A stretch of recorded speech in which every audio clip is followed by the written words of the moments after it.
everybody, it's Louise Grant. And I'm Ivana Grant. You gotta be more enthusiastic. Oh, okay. Yeah. And I'm Ivana I'll just Grant.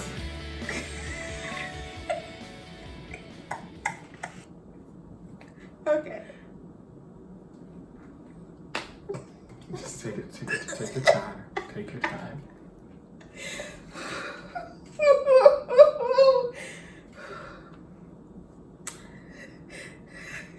Just breathe.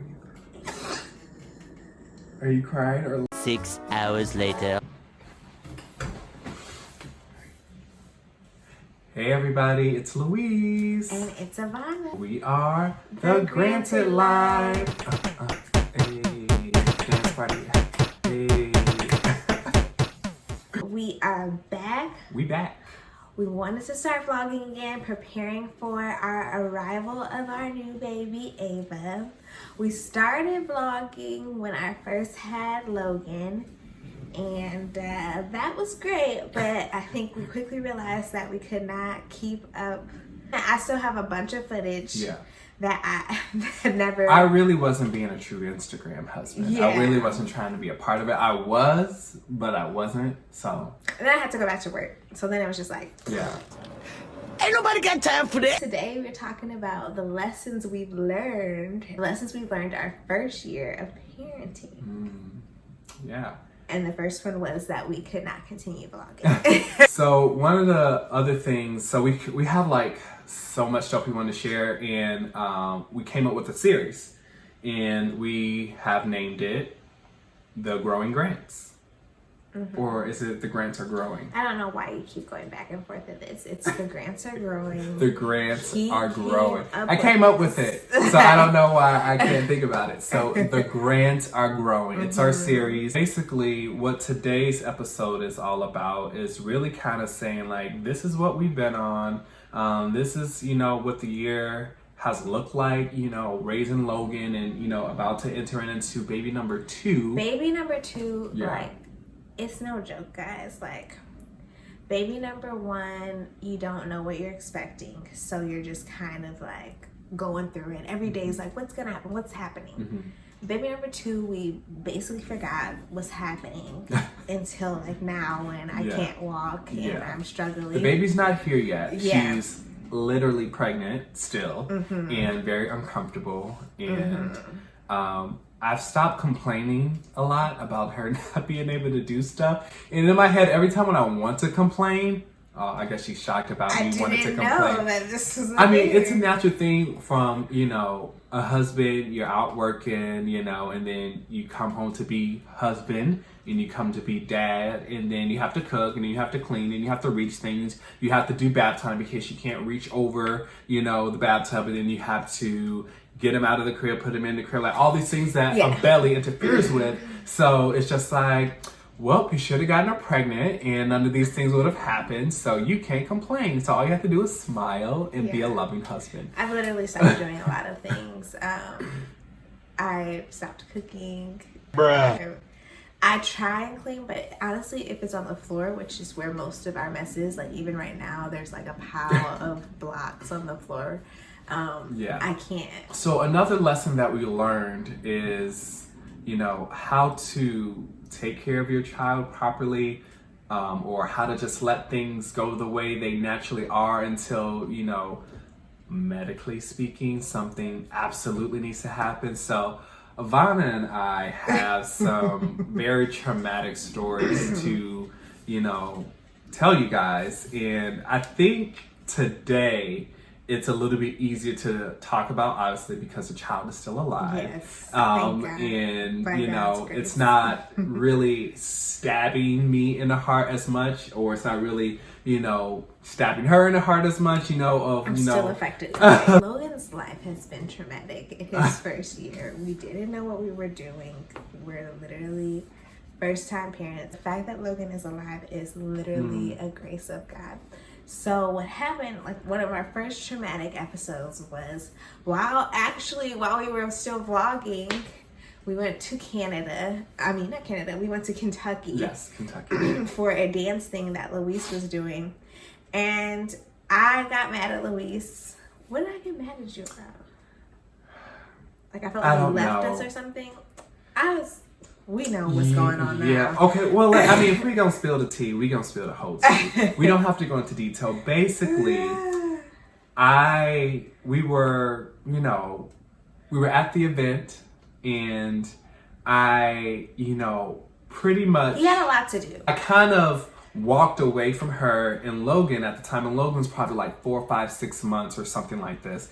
And, they were behind me physically, walking behind the stroller, and I kind of, ran away, or, I was more ahead of them. So it made it seem like, oh, figure it out, I'll see you later. So it hurt her deeply. Yes, to be honest, I am a creative, like Louise is a creative. So, but like when I became a mom, like it's like for the women, like you are a mom, like that like engulfs your life. And you kind of are losing that identity like of the things you used to do when you were just you. And so I think in a way, like when Luis was able to just walk away, which I mean, I understand what he had to do, but it kind of like stung me because it's like, well, I don't get to walk away. Like this is like my responsibility. And I just kind of wanted him to like have this ownership too. So I think that was like kind of a part of it. But anywho, so I got an attitude. I got a whole attitude. And I tried not to have an attitude, but then I got in where he went and I couldn't find him. And I'm just like, how he just gonna walk away? We don't know where to go. And I just felt so stupid. And so I decided to make a scene.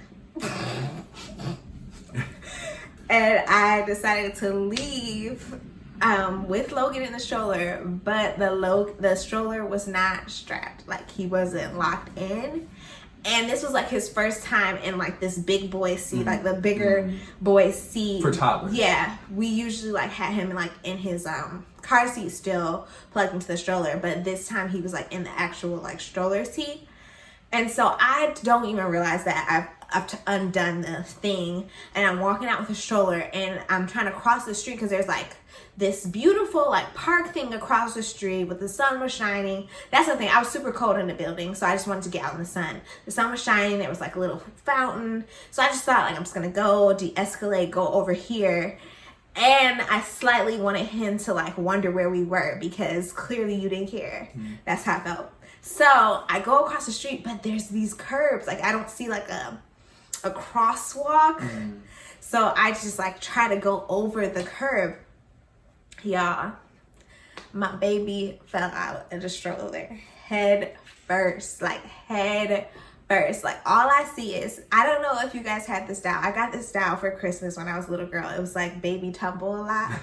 And her head was like heavier than the rest of her body. So when she started going forward, like she would flip over. Baby tumble surprise. She tumbles just like me. She can do the tumble whenever she tries. Baby tumble surprise. That was my baby flipping out of the car seat. And all I could do was scream because it's like one of those things like it's happening. Like he's in a forward motion. There's nothing I can do to stop it.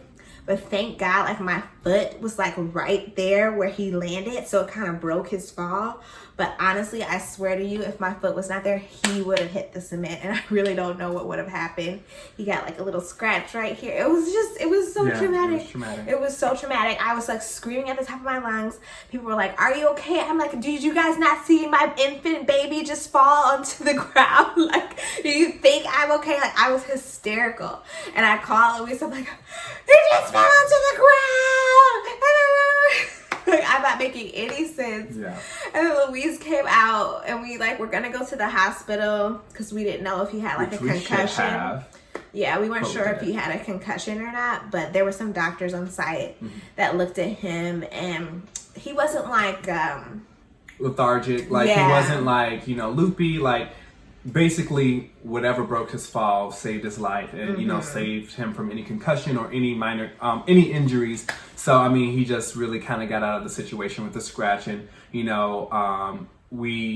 after we came back home to Illinois, which was where we live, We took him to his pediatrician and just had to follow just in case, you know, something we missed. And they said, like, regardless of any type of fall that you didn't see what exactly happened, you need to take your baby to the emergency room or to your pediatrician if, you know, that is available at those times, just to make sure, take your baby to the emergency room. Yes. So, yeah, so we were able to I was like walk away. guilty about that for like months after. Like, I never forgot, like, just because it happened out of a place of anger, if you get what I'm saying. Like, I left in such a speed, not plugging in Logan because I was upset with Luis, and I should never let myself get that angry to the point where I'm not caring for my child in the best way. Yeah. So that was just like the disappointing part, but like the part I had to kind of learn and grow through. Well, you know, being a first-time parent, you know nothing. You can read all the books, you can look at all the YouTube videos, you can talk to 800 people, but you will never understand how to take care of your child until you're doing it every day, every night, you know, however long you're around your child until he or she goes to sleep or he or she wakes up. It's just, it's an experience. It's a game. In the moment. You learn like on the go. Every single moment. And we've wasted a lot of money. Oh my gosh. King Logan. Logan had like every little code. We just were like, yeah, oh, he has to go. He has to don't know go. what's going on. So we just didn't know how to let things ride because we just didn't know, like, is he okay? Like, can he breathe? And like all these things. So that was like one of the main things. Like, he can cough, he can sneeze, but in the middle of the night was where it was the toughest really because scary, and really scary. He was just a normal baby being getting used to his environment and just developing. Building his immune that's just system. literally what it was at the end of the day. But me and her, like, you know, at different times, like, we were just concerned. So we decided to figure out, like, what are some remedies? Like, how can we help him basically breathe? And at this particular day, we just wanted to unplug him, wanted to get the snot out. We found this one video of this mom helping her toddler son get mucus out, and our son was still super young, like he was still an infant, but he was, you know, sitting up and stuff like that, so it was not okay. We were trying to get the mucus out because he would get really congested. Yeah, he would get really congested, and we were getting this the bulb syringe. We even got the I think we had the nose Frida getting the, you know, the saline spray and sucking them out, and still sometimes it was just like really thick or whatever. So basically, we found some instructions to get some, what is it? It was the salt. It was the saline water. But it was like you actually make it, because like I have a neti pot. Yeah. So it was like, it's like some type of like powder you put in, you mix it with like, I think it's purified water you're supposed to have, not regular water. And I put way too much salt in it. And I totally forgot about that. And then we put in regular water, which probably just made it. Burns your nose. Oh my God. It's killing me already. I took a full syringe and sucked all this crazy water, all these minerals, all this salt and stuff, whatever. And I plugged it in one of his nose and shot it up.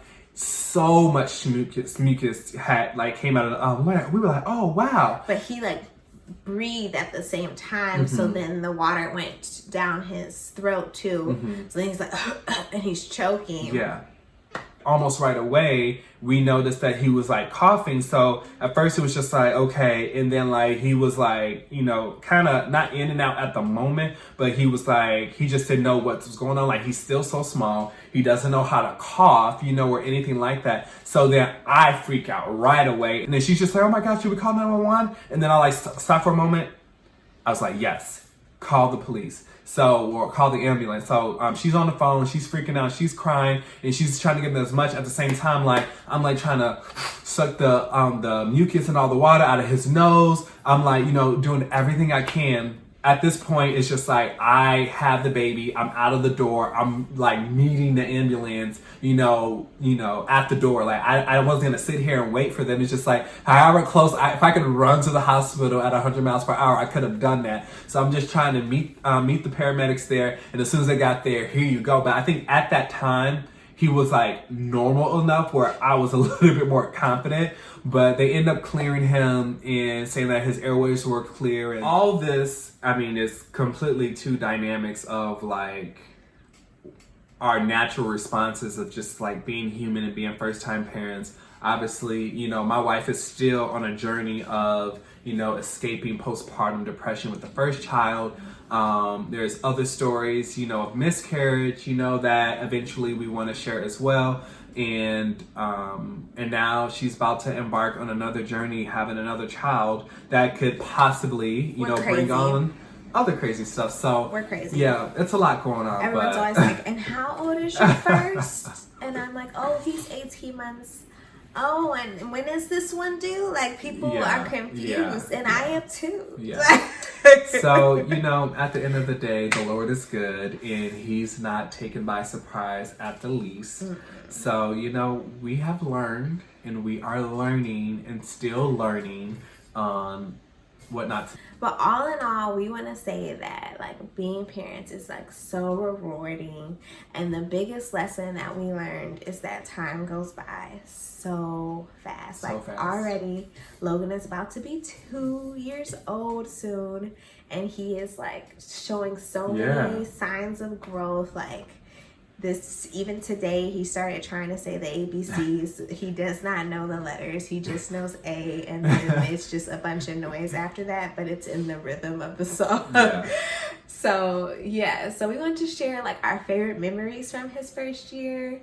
You want to go first, babe? Yeah. So one morning, I think it was a Saturday morning. Saturday mornings are really good for our family because it's when none of us have to work. And in this case, I'm the only one working in this season. So when Daddy doesn't have to work, it's like we get to sleep in on Saturdays. And it's our day. Yeah, and we just get to do anything and just be family. So this one morning, we were all like sleep, but Ivana and Logan, they were pretty much awake, and I was just still kind of laying there, awake too, but still trying to like rest. And then my eyes are still closed, and all I can feel is his little baby hand pressing on my chest at the same time saying, "Daddy." And I just wake up like, what? Like, and I look at my wife, I'm like, what'd you say? And he said it. Yeah, yeah, that was just like a little precious moment, and now we're just inseparable. Yes, they're best friends. That is his child. Like, Logan does not care about me. My favorite memory is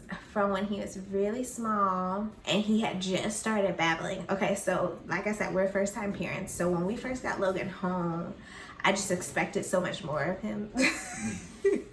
But he was just like sitting there and staring at us for so long, and he always looked confused. And I would just say, does he know that we love him? Yeah. Like, I would ask the pediatrician that and everything. And so I just remember the one pediatrician just kept saying, he's very appreciative of you guys. Like, it's just so hard because they're not like really giving any reaction or any feedback.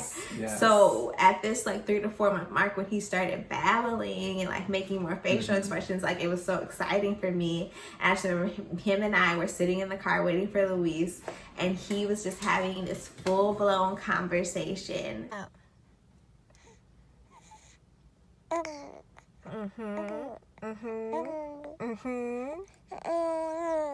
I said, what?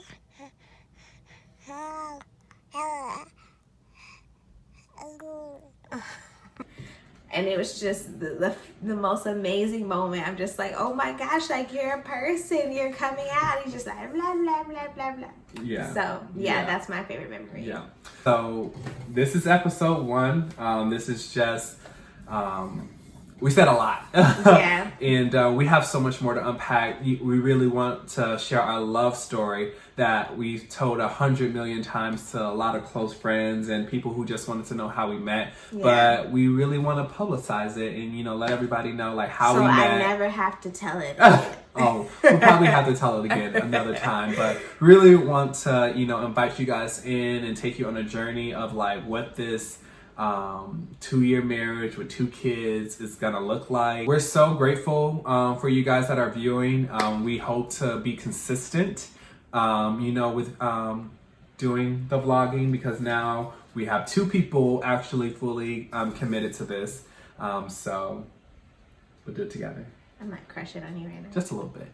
So we shall see you guys in episode 2.